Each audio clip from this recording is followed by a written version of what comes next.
is Dr. Grant Rich. I'm in Juneau, Alaska.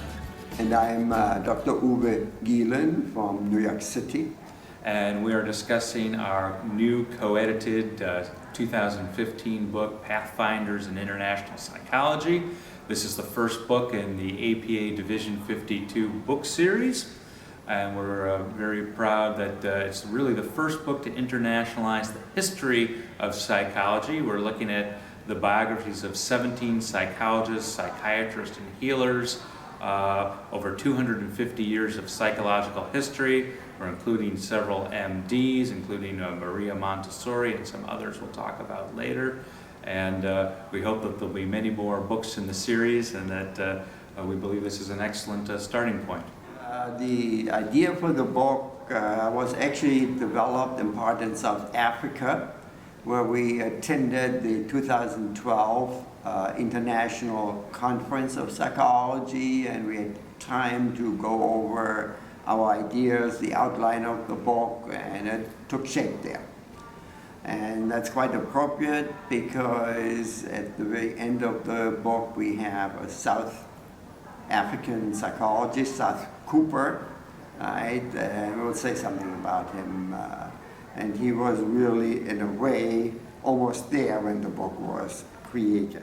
Now, the first section of the book focuses on psychological healing and the origins of psychiatry in the 19th century.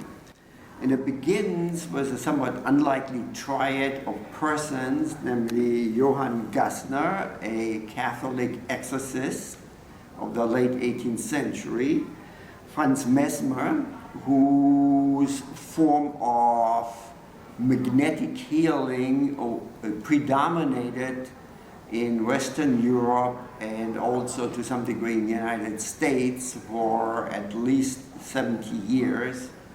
And one of Mesmer's French students, the Armand-Marie Chastanet, the Marquis de Puységur. Mesmer believed that he had discovered an invisible, extremely powerful magnetic fluid that, if maldistributed in the body, will make a person ill. And he developed a method including passing on of hands over the body of the client and looking into the eyes and conveying his own magnetic forces into the body of the patient. He believed that he thereby could heal these patients from illnesses that were both physical and psychological in nature. And that included group treatment, sometimes involving up to 200 patients. He was most famous for a while in France. In fact, it used to be said right before the French Revolution that the two most important events were the discovery of ballooning, so now people could rise in the air, and mesmerism and a certain new scientific method of treating illnesses. After that, we are going to discuss to some degree psychiatry in the late 19th and 20th century, because psychiatry was in part influenced by this mesmeristic movement, and above all, Pierre Janet, arguably the most important French figure between the late 1880s and the early 1940s. This man, Pierre Janet, was well versed in mesmerism, even though he developed his own theory, which was far more psychological in nature. He's considered to be one of the founders of psychiatry. He invented and propagated the term of the subconscious, and he was also very influential in describing, analyzing, and treating states of dissociation. The other psychiatrist, Emil Kraepelin from Germany, is also a crucial figure in the history of psychiatry, but also psychology. Indeed, he was a student of Wilhelm Wundt, often considered to be the founder of experimental psychology.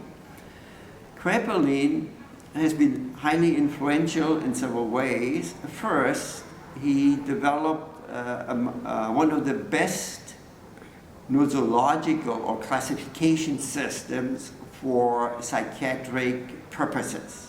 And that approach influenced the DSM movement. We're now up to DSM-5.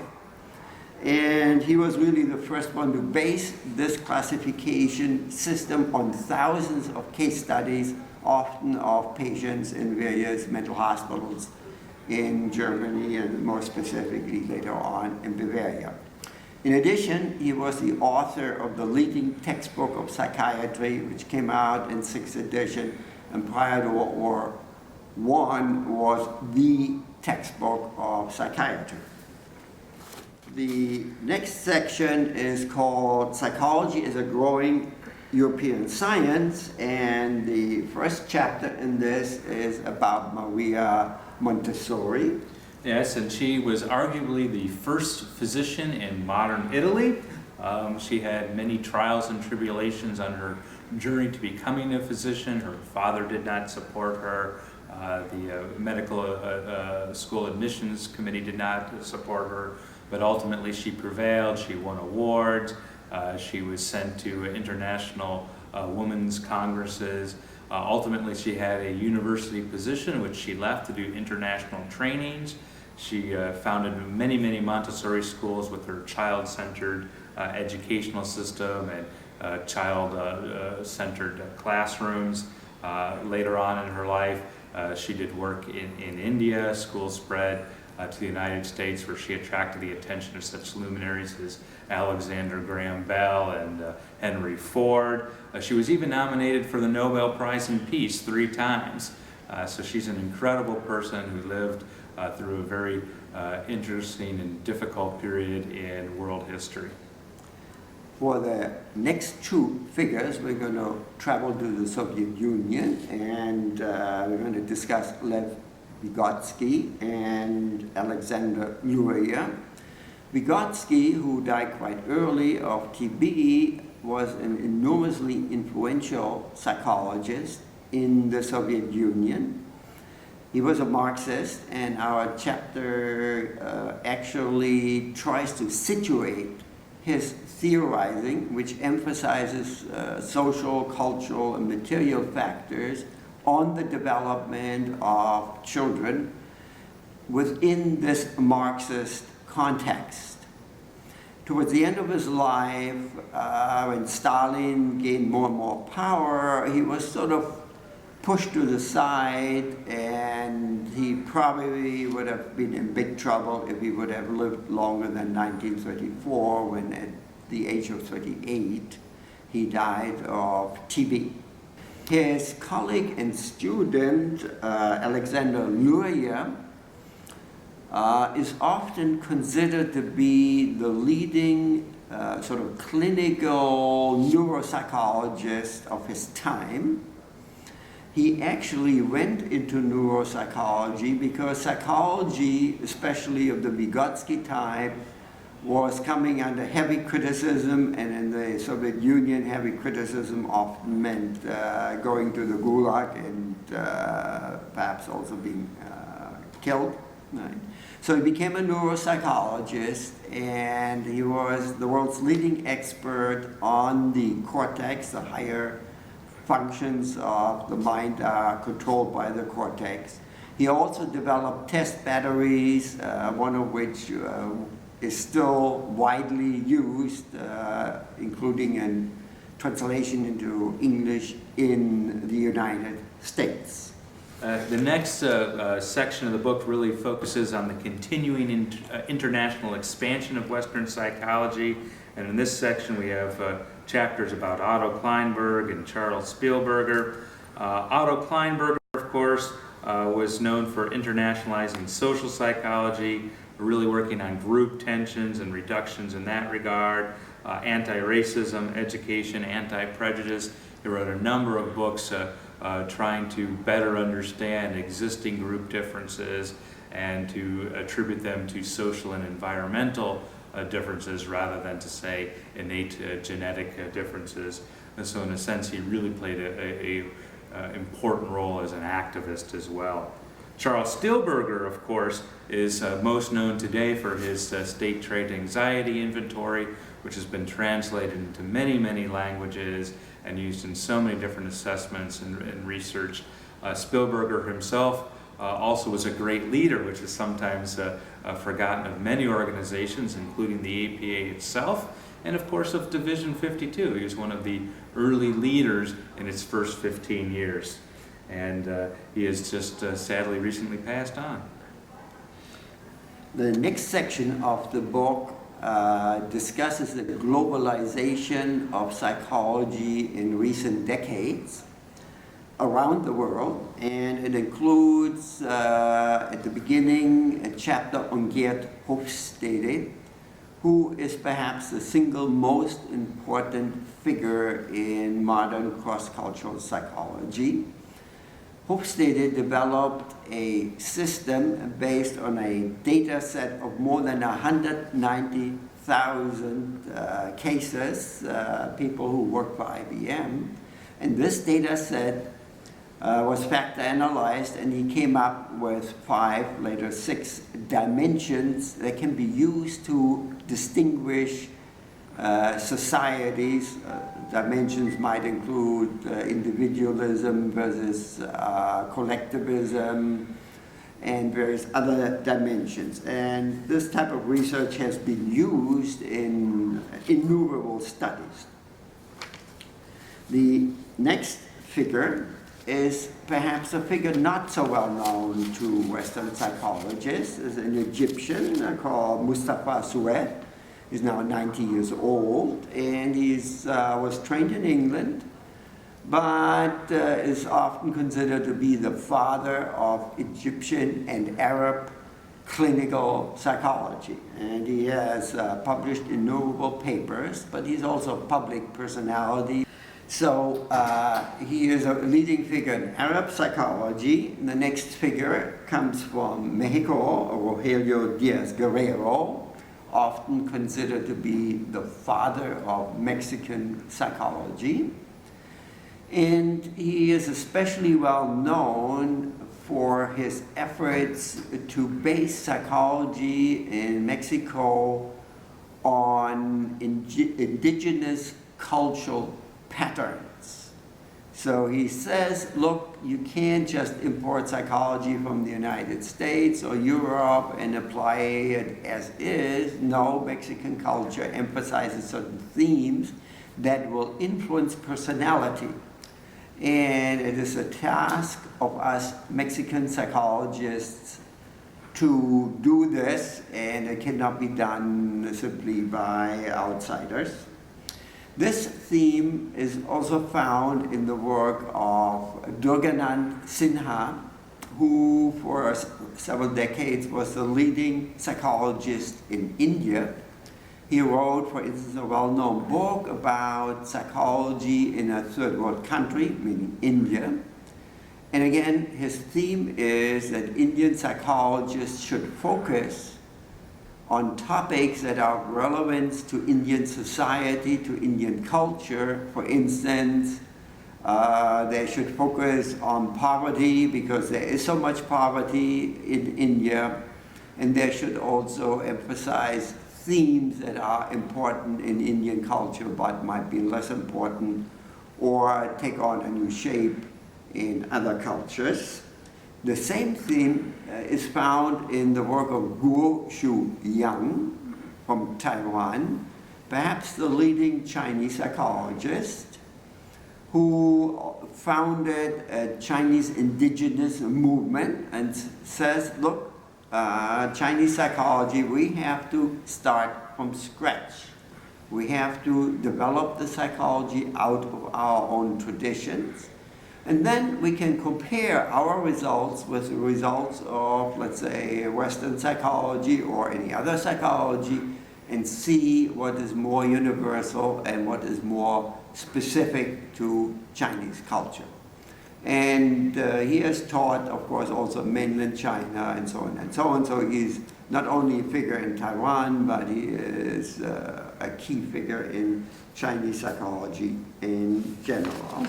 The final section of the book moves to Africa and focuses on overcoming Africa's colonial heritage and racism. There are two figures in the chapter, Frantz Fanon, the psychiatrist, who accomplished so much in his brief life. He lived not quite till age 40. He was born in Martinique and was educated in France and did most of his activism and writing in Africa and Algeria.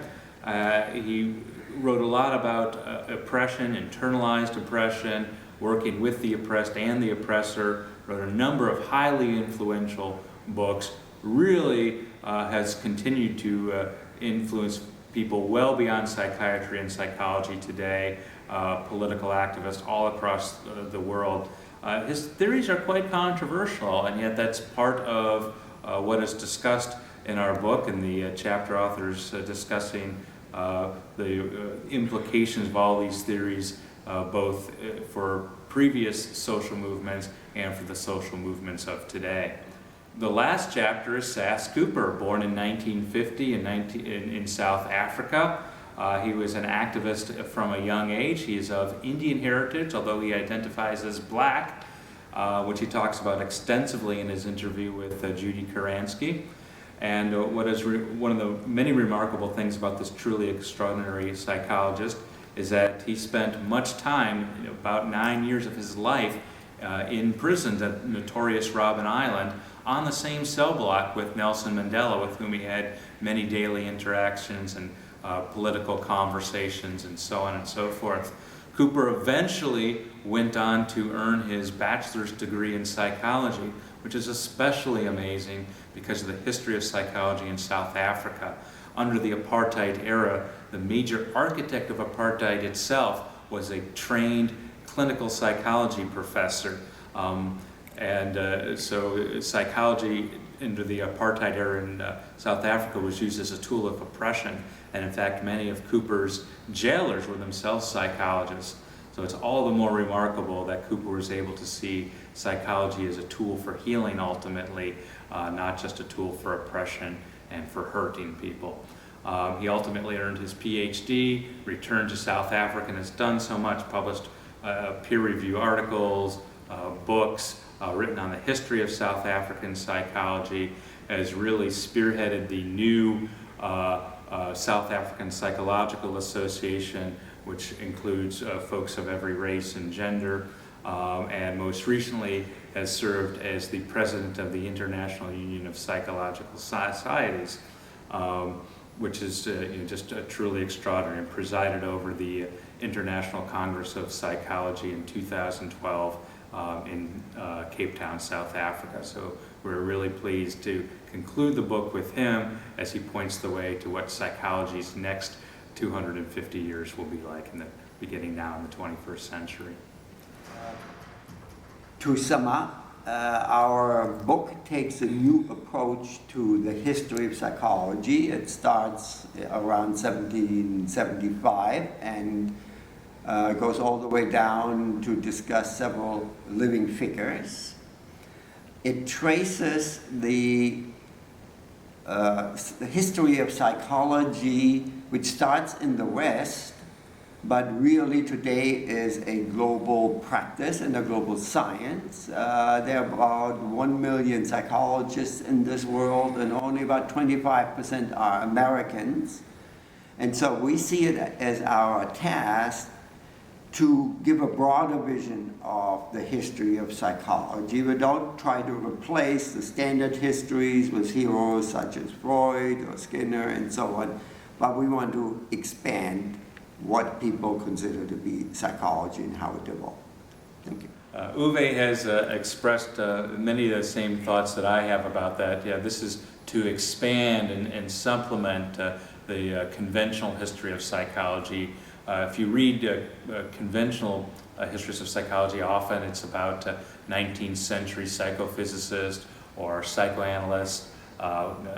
Many pages have been written about these important figures, and they are important figures, and they deserve many pages, but there's so much more around the globe. And this book, we hope, is a start to begin the discussion, to see how these psychologists around the globe have contributed, are contributing now, and are beginning to contribute to the future of psychology.